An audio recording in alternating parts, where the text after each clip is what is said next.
नमस्कार, स्वागत आहे तुमचं मराठी नोटीस बोर्ड यूट्यूब चॅनलवर। तर झेडपीतर्फे एक नवीन अपडेट तुमच्यासाठी घेऊन आलो आहे। तर तुम्हाला स्क्रीनवर दिसतच असेल नवीन निकाल जाहीर झालेले, ते आपण आज बघणार आहोत। कोणकोणत्या पदांचे निकाल लागले, कोणकोणत्या जिल्हा परिषदने ते लावले, तर चला सुरुवात करूया। तर सर्वात पहिली ही यादी आपण इथे बघू शकता, सातारा जिल्हा परिषदेतर्फे आहे। तर पद कोणते? औषध निर्माण अधिकारी। इथे बघा, ही संपूर्ण लिस्ट तुम्हाला दिसत असेल। तर इथे बघा, समांतर आरक्षण दिव्यांग ए, त्यानंतर पद किती होतं? त्याला एक पद होतं। इथे तुम्हाला खाली निकाल दिसेल। तर यात इथे बघा, एकाही उमेदवाराची निवड झालेली नाही आणि प्रतीक्षा यादीमध्ये पण एकाही उमेदवाराची निवड झालेली नाही। खाली आलं तर इथे बघा, दिव्यांग बी, पद संख्या किती होती? एक। यात एका उमेदवाराची निवड झाली आणि प्रतीक्षा यादीत पण एक उमेदवार आहे। तर इथे खाली आल्यावर आपण बघा, इथून सर्वसाधारण म्हणजे जनरलचे निकाल चालू होता। तर किती पदं होते? 5। इथं किती जणांची निवड झाली? 5 जणांची निवड झाली। त्यानंतर इथे प्रतीक्षा यादीत इथे 5 जण दिसत आहे। तर आता हा निकाल असा स्कॅन झाला आहे, त्याच्यामुळे हा थोडासा ब्लर दिसतोय। ही PDF मी तुम्हाला डिस्क्रिप्शनमध्ये देणार आहे, तिथून तुम्ही क्लिअर बघून घ्या। आणि ज्या या सगळ्या निकालांच्या PDF आहे, या सर्व तुम्हाला डिस्क्रिप्शनमध्ये भेटून जातील, काळजी नका करू, तिथून तुम्ही बघून घ्या। तर इथे खाली आल्यावर बघा, इथे खाली खुला महिला, तर आता इथून चांगली PDF स्कॅन झालेली इथे बघा। तर रिझल्ट कसा बघायचं ते सांगतो। इथे तुम्हाला रोल नंबर दिला आहे, त्यानंतर तुमची जी रिझल्टची लिस्ट लागली होती, म्हणजे जी मार्कांची लिस्ट होती, त्यात तुमचा नंबर किती होता ते इथे दिलेलं आहे। रजिस्ट्रेशन नंबर दिलेला आहे तुमचा, त्यानंतर इथे तुमचं नाव, त्यानंतर जेंडर, डेट ऑफ बर्थ दिलेली आहे, इथं कोणत्या कॅटेगरीतून अप्लाइड केलं होतं ते, आणि तुमचे जे मार्क्स आहेत ते इथे दिलेले आहे तुम्हाला। तर अशा प्रकारे हा संपूर्ण निकाल बघून घ्यायचा आहे, सर्व कॅटेगरीचा निकाल आहे हा।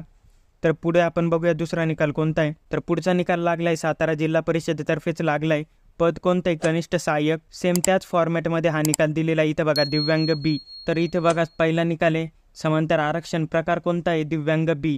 तर इथे बघा, निकाल त्याच पद्धतीने दिलेला आहे, तसाच बघायचा आहे। इथे खाली आल्यानंतर तुम्हाला दिसेल दिव्यांग सी, नंतर इथे खुला सर्वसाधारण।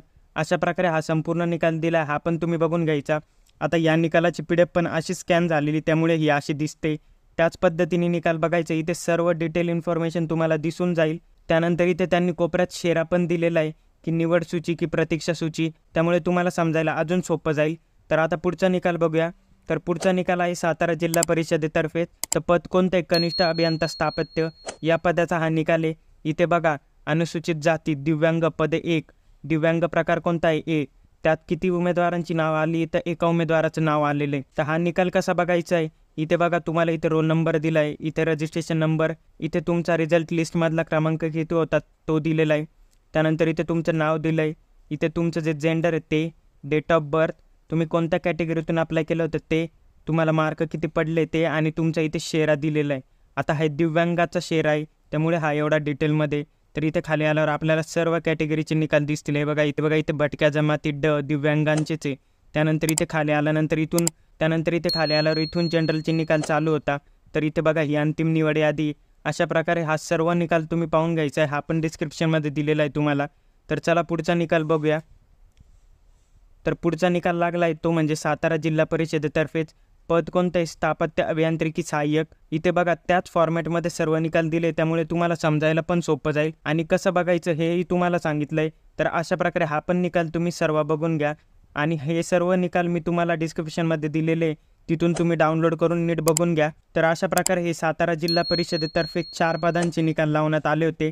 तर आता ZPची एक नवीन अपडेट पण आलेली आहे, ती म्हणजे पेसा क्षेत्रातील जे जिल्हे त्यांची पण परीक्षा होणार आहे, त्यांचा भरतीचा मार्ग आता मोकळा झाला आहे। ती अपडेट पण मी चॅनलवर दिलेली, त्याचा डिटेल व्हिडिओ मी दिलेला आहे, तर तो देखील तुम्ही बघून घ्या। आणि तो जर व्हिडिओ बघायचा असेल तर इथे तुम्हाला लेफ्ट साईडला तो व्हिडिओ दिसत असेल, तो व्हिडिओ तुम्ही बघून घ्या। आणि त्याबद्दलच्या अशाच अपडेट तुम्हाला चॅनलवर भेटतच राहणार आहे, त्यासाठी तुम्ही आत्ताच चॅनलला सबस्क्राईब करून ठेवा, आणि ते जे बेल आयकॉन आहे ते देखील प्रेस करून ठेवा, म्हणजे तुम्हाला पटकन अपडेट भेटत जाईल। हा जर व्हिडिओ तुम्हाला इन्फॉर्मेटिव्ह वाटला असेल तर व्हिडिओला लाईक नक्की करा, आणि तुमच्या मित्रमैत्रिणींपर्यंत हा व्हिडिओ नक्की पोहोचवा, ज्यांचे यात नाव आहे। आणि ह्या व्हिडिओ रिलेटेड तुम्हाला काही क्युरी असेल तर ती तुम्ही कमेंटमध्ये नक्कीच सांगा।